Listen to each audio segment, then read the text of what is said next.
আসসালামু আলাইকুম। জুলাই বিপ্লব কেন হলো? গত 17 বছর শেখ হাসিনার যে রাষ্ট্র পরিচালনার যে সিস্টেম, সেই সিস্টেমটার বিরুদ্ধে মানুষ দাঁড়িয়েছিল, যার জন্য রক্ত দিয়েছে। এই পট পরিবর্তনের জন্য জামাত, বিএনপি, মানে আওয়ামী লীগ ব্যতীত অলমোস্ট সবাই সংগ্রাম করেছে। পুরো দেশে সাধারণ মানুষ এই পরিবর্তনটা চেয়েছে এবং এই পরিবর্তনের সূত্র ধরে ডক্টর ইউনূসের সরকার এসছে এবং তারা দেশ পরিচালনা করেছে। তারপর একটা নির্বাচন হয়েছে, সেই নির্বাচনের ব্যাপারে পক্ষে বিপক্ষে মত আছে এবং বিএনপি নেতৃত্বে যে জোট, তারা 2/3 আসনে বিজয়ী হয়েছে। এই তো মোটা দাগে কথা। কিন্তু নির্বাচনে বিজয়ী হওয়ার পরে যে বিষয়গুলো ঘটলো সেটা আদৌ কাম্য ছিল না। সরকার, আমি ডক্টর ইউনূসের সরকারের কথা বলছি, তারা সবগুলো পার্টির সাথে আলাপ করে শেষে এক জায়গায় তো তারা মিলিত হয়েছে এবং গণভোটের জন্য 4টা শর্ত দিয়েছে এবং জনগণকে বলেছে তারা হানা ভোট দিবে। এবং সবগুলো দল যা নির্বাচনে অংশ নিয়েছে তারা কিন্তু গণভোটের পক্ষে ভোটের জন্য বলেছে। কিন্তু নির্বাচনে বিজয়ী হওয়ার পরে আমরা দুঃখের সাথে লক্ষ্য করলাম যে বিএনপি নেতৃত্বাধীন জোট তারা গণভোটের এই রায় 70% মানুষ যে রায়টা দিয়েছেন সেটা বাস্তবায়ন করলেন না। রাষ্ট্রীয় ক্ষমতায় সরকার প্রধান যিনি থাকবেন তিনি বিরোধী দলের প্রধান কে হবে, সে বিরোধী দলকে মন্ত্রিত্ব জায়গায় দিয়ে এমন একটি বিরোধী দল, গৃহপালিত বিরোধী দল করা হয়েছে। এটা তো সিস্টেমই করেছে, মানে হাসিনা তো একজন ব্যক্তি মাত্র। এই সিস্টেমটা পরিবর্তন হলে সবার জন্যই তো ভালো।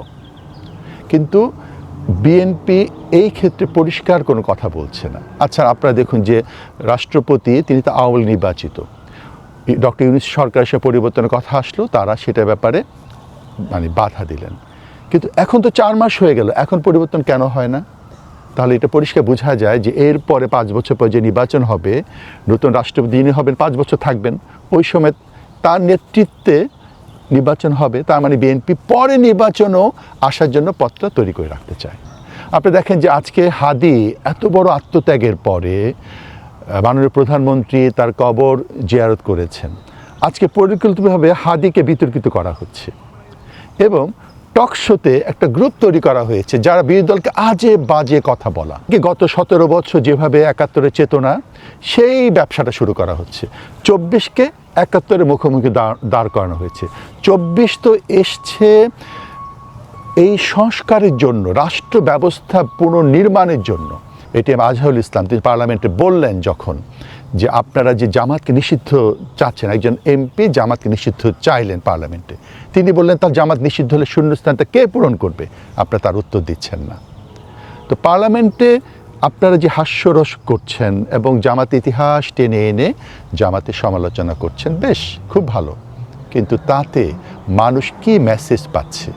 এই গত 50 বছরেতে এই কাজটি করা হয়েছে করে করে জামাত আজকে প্রায় 40% ভোটারের সমর্থন পেয়েছে। জামাত যেই আসনগুলোতে প্রায় 2 শতাধিক আসনে নির্বাচন করেছে, সেই আসনের কথা বলছি, এমনি তো 33%-এর উপরে। এবং প্রবাসীদের ভোটের ক্ষেত্রে জামাত দেখেন 2 শতাধিক আসনে জামাত কিন্তু ফার্স্ট হয়েছে। প্রবাসীদের তো ভোট কারচুপি আর হয় নাই, সেখানে সবাই তো ভোটার আইডি কার্ড দিয়েই তো ভোট দিতে হয়েছে। তাহলে এই বিশাল জনমত আপনারা বলতে বলতে কি জনমত জামাতে বিরুদ্ধে নিতে পেরেছেন? পার্লামেন্টে যারা আপনারা কথা বলছেন সদস্যরা, আপনাদের এই কথাগুলো কিন্তু মাঠে ময়দানে রিফ্লেক্ট হয় এবং আপনি দেখবেন যে এখন সরকারি দল বিরোধী দলের মধ্যে কিন্তু গ্রাসরুট একটা উত্তেজনা, এই উত্তেজনা দেশের জন্য ভালো নয়। আমি অনুরোধ করব যে আপনারা প্রত্যেকে দায়িত্বশীল ভূমিকা পালন করেন এবং মূল যে জায়গাটা, সেই জায়গাটা আপনারা ফিরে আসুন। জুলাই সনদে প্রতিটি ধারা অক্ষরে অক্ষরে বাস্তবায়ন করুন এবং বিরোধী দলকে এইভাবে স্যাটার না করে গঠনমূলক আলোচনা সরকারি দল বিরোধী দল করুক, উভয় সমালোচনা করুক, সেটার মধ্যে সৌন্দর্য থাকুক, সেটার মধ্যে দেশপ্রেম থাকুক, ভালোবাসা থাকুক, এই কামনা রেখে আমি আমার কথা শেষ করছি। আসসালামু আলাইকুম ওয়া রাহমাতুল্লাহ।